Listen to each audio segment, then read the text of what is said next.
65-year-old male sitting in a supine position in the middle of, let's say, a street, whatever, was struck by a train, and PD has secured all the train tracks and everything, so they're all secured, and that's all we did, and we straightened it. Any questions about that? Alright, so once you do that, you're like, great, not screwed. Then you say, BSI, scene safety, come up, determine the nature of illness, mechanism injury, and you know this is a mechanism injury, train, hitting poor Chris here, because he knows train tracks. Then determine number of patients. I have one patient. Consider additional resources, absolutely. Consider ALS, fire, any amputation, I didn't do anything like that. I'll consider, then after that, what am I going to consider? C-spine. And for this skill, I know you consider it in medical, but for this one, I'm going to go ahead, get my imaginary EMT partner to go ahead and stabilize the head in now neutral position. So my partner is doing that right now. Okay. Again, we have plenty of EMT partners. So would you say for additional resources, do we also, like medical, do we say we will consider it too for trauma? Yeah, for trauma, you can just go ahead and just state some things. A little bit more things are involved in trauma patients, like PD, fire, ALS, hospital. So, just like your medical, you're saying, I'm going to consider ALS. That's what you're considering. So that's your additional resources. So once I have my whole scene size up, that's my C size up, go ahead and go to my primary assessment. General impression, I have a male in his mid-20s, laying supine, middle of the train tracks here, appears to be unstable. Then I'm going to go ahead and determine my LSC, level of consciousness. Well, sir, can you hear me? Doesn't respond, go ahead and give trap squeeze.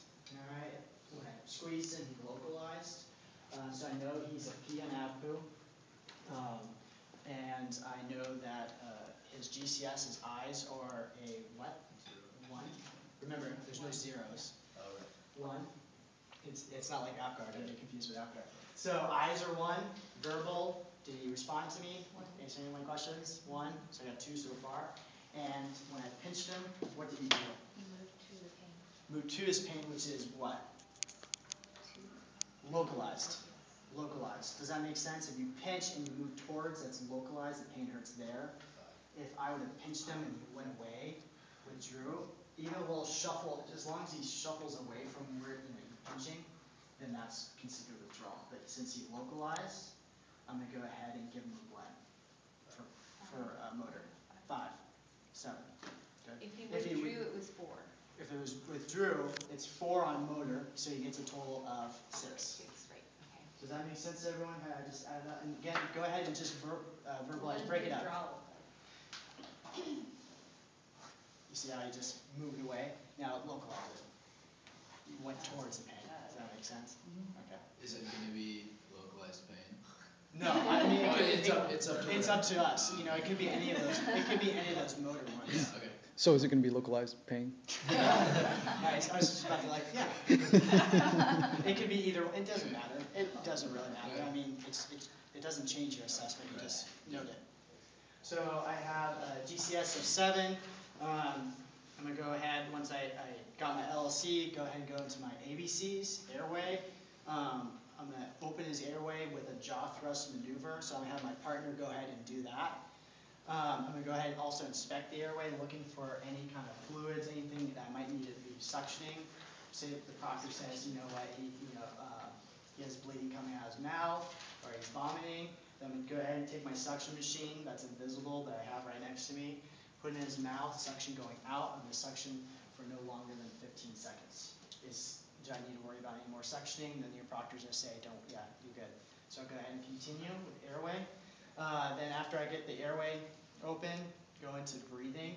And when you say I'm going to go ahead and assess breathing, then the proctor's going to say a number. So remember, if the number and quality is not normal, so if he said 6 and shallow is his breathing, what am I going to do?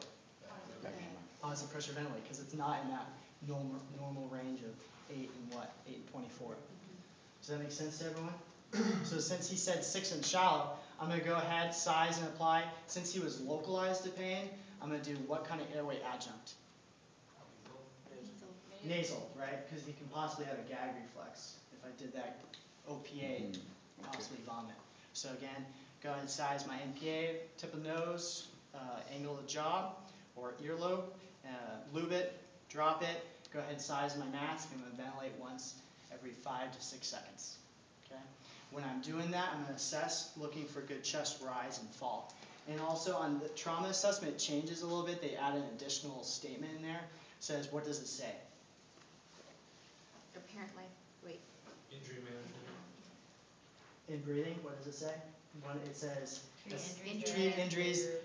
that interfere with breathing, which could be, why is my patient breathing 6 and shallow? Okay? Or, you know, when I looked at the airway, what did I do? I cleared out the suctioning. So I made sure the airway was patent. Okay? You just have to state that.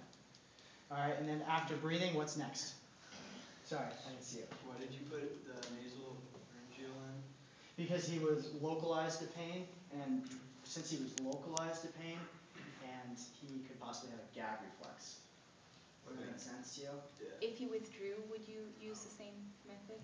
Yeah, you would do Only it's the if same there thing. was no response. Remember when I said, when I taught you guys the whole OPA stuff, the airway adjuncts, the patient has to be totally unresponsive in order to use that. So if I went up to Chris and he did this, which is nothing, then I could use an OPA. So OPA only for people totally unresponsive. But we're assuming that he doesn't have any like damage to the nose or Right, if you want to, and you can, and I could have stated that, you know, I'm assessing, making sure there's no facial trauma that would prevent you from using the NPA, but that's fine. We would instruct you, we would say, you know what, yes, facial trauma, then we would just redo your assessment. Does that make sense to you guys? Okay, so once I do breathing, ventilating, making sure I see good chest rise and fall, and then moving the circulation, I'm just going to do a quick blood sweep. Say he has arterial bleeding with his right forearm. Take my gloved hand, some gauze pad, put direct pressure on it. Proctor's going to say, wound continues to bleed. All right, I'm going to put a tourniquet 1 to 2 inches from that. Tourniquet on it. bleeding there? What's that? They will tell you. When I did this, I'll say, I'm checking for major bleeds. Then your proctor's going to say, you have bleeding on the left lower leg there. And you just go over there. You don't have to do the full. No, it just visually doing a visual blood sweep. Once I have the bleeding controlled, I'll date and time of the tourniquet I put on. Then I'll go ahead and assess pulse. For this patient, where I'm going to assess pulse, carotid, check for pulse. Your proctor, once you put your hands there, proctor will say, we'll give you a pulse. And then while I'm here, might as well do what? Skins. I'll do skins, and your proctor will give you skin signs. Only if you do this and this will he give you information. Okay? Then once I have that, you got the pulse, got the skin signs, go ahead and determine this is a priority patient. I would say this is a priority patient because I'm bag valve masking him, and he has major bleeding. So we're going to get him out of here as soon as possible. Go ahead and then reassess my mechanism of injury and reassess GCS, because you always want to reassess your GCS constantly. Then I'm going to go ahead and go into my rapid secondary assessment, head to toe. I'm going to go ahead, start with the head, come down like this, palpating the scalp, palpating, looking at my hands if I go behind something, making sure I don't see any bleeding, anything like that. Come around, come to the ears, looking for CSF, which stands for cerebral spinal fluid. Check both ears, good. Then come up, check the stability of the jaw, the nose, stability of the nose. Check the eyes, pen light. Again, examine the mouth to see if there's any more suctioning I need to do, broken teeth, anything like that. Go ahead, once I go from there, I'm going to go ahead to the back of the neck, palpate the back of the neck, always starting posterior and working my way anterior. So palpating the back of the neck, feeling for crepitus. Once I do this and all of a sudden my proctor says your patient starts moaning in pain, what are you going to do?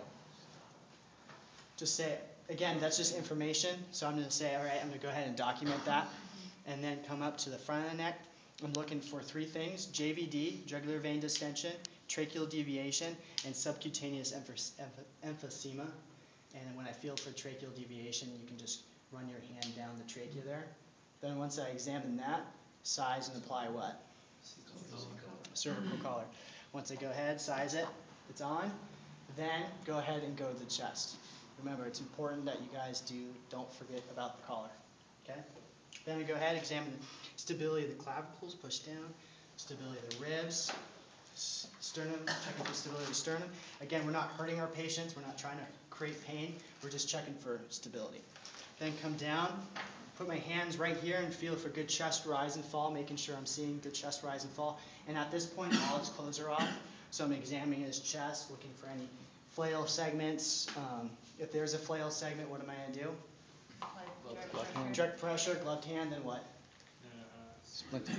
Yeah, then arm, bulky dressing, then arm, and then tape it. What about second chest wound? First thing is what? Gloved hand, then what? Three-sided. And then a three-sided occlusive dressing. Good. Then keep going. Then after I examine did you have a question? Yeah, are we gonna have pen light and C-collar, or you just say it? What was that? Are we gonna have a pen light and C-collar, or just Again, you just verbalize it? verbalize it. All right.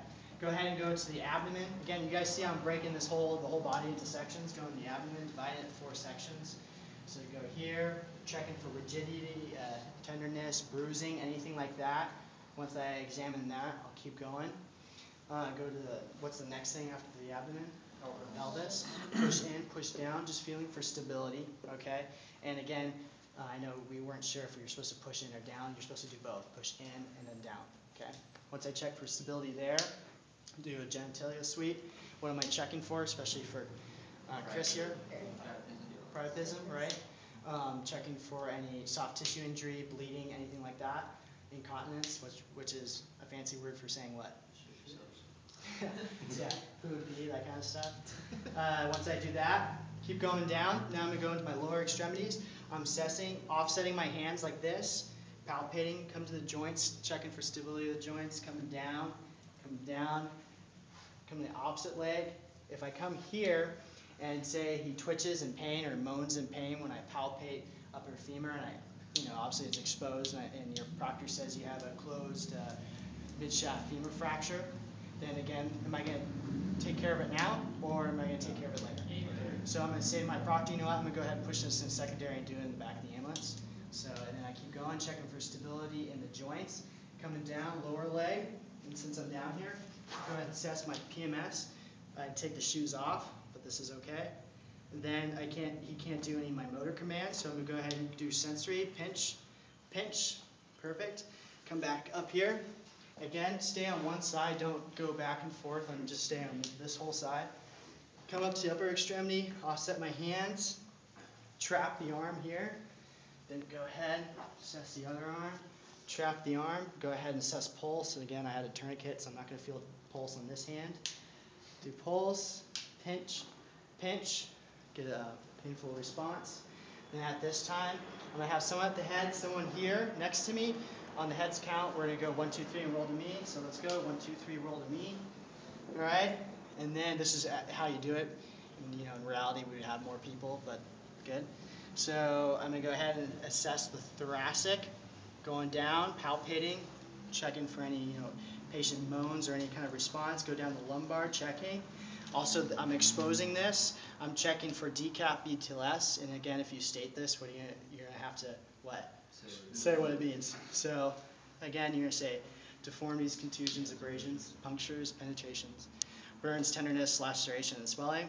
Then also go ahead and auscultate lung sounds here and here. Once I do that, get a backboard right here.